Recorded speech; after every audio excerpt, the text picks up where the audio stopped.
حلقتنا النهاردة عن الترويض. ترويض الخيل موضوع مش سهل أبدا، وهنخش دلوقتي على شباب أقل ما يقال إن هما بيعندوا في الحصان. دول خلوه خلاص يطق من جنابه. الحصان كل اللي بيحاول يعمله إن هو يتخلص من الفارس اللي فوقيه، ولا عايز يسمع منه ولا أي حاجة، لحد ما الحصان دخل في الحيطة. فايه ده؟ بس برضه ما سابوش في حاله. وهنا معانا مهنة البيطار. مهنة البيطار لازم يكون شخص محترف، فاهم عضلات الخيل وعظم الخيل بيتحرك ازاي عشان يقدر يتفادى اي مشكلة، وفي نفس الوقت يعرف يهدي الحصان، لان ده بيعمل حاجة للحصان ترعبه، تخليه ما يبطلش رفس زي ما انتوا شايفين كده.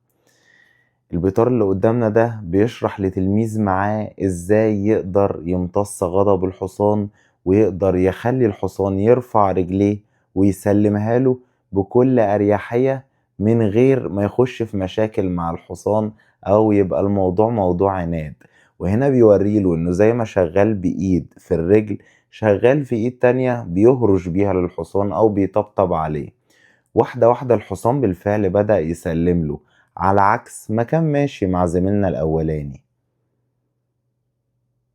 وهنا بقى الشباب الصغير ده بيعملوا أخطر حاجة ممكن يعملوها مع نفسهم ومع حصان صغير مهر زي ده. لما مهر زي ده يتركب في السن ده، أنا بقضي عليه نفسيا وعظميا وكل حاجة. وهنا بقى معلومة مهمة جدا: بديل حليب الخيل هو لبن الماعز للأمهر الصغيرة اللي فقدت أمهاتها. مع معلومة مهمة: اوعى ابدا تبقى في مكان الخيل بيجري فيه وما تبصش عليهم، عشان ما يكونش ده مصيرك. وفي الاخر بتبقى دي نتيجة الترويض الصحيح، الترويض اللي جاي بناء عن حب، بناء عن صبر مع الخيل، بيبقى ترويض من الالف للياء ناجح. ودول بقى 2 فرسان مفيش منهم واحد فوق مروض صح وواحد تحت التوازن عالي قوي عنده.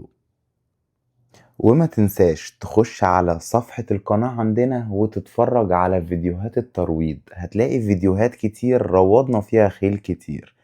اتفرج واتعلم معانا، وما تنساش تشترك في القناة وتفعل زر الجرس وتعمل لنا لايك. وشكرا ليك انك كملت معانا الفيديو لحد المرحلة دي.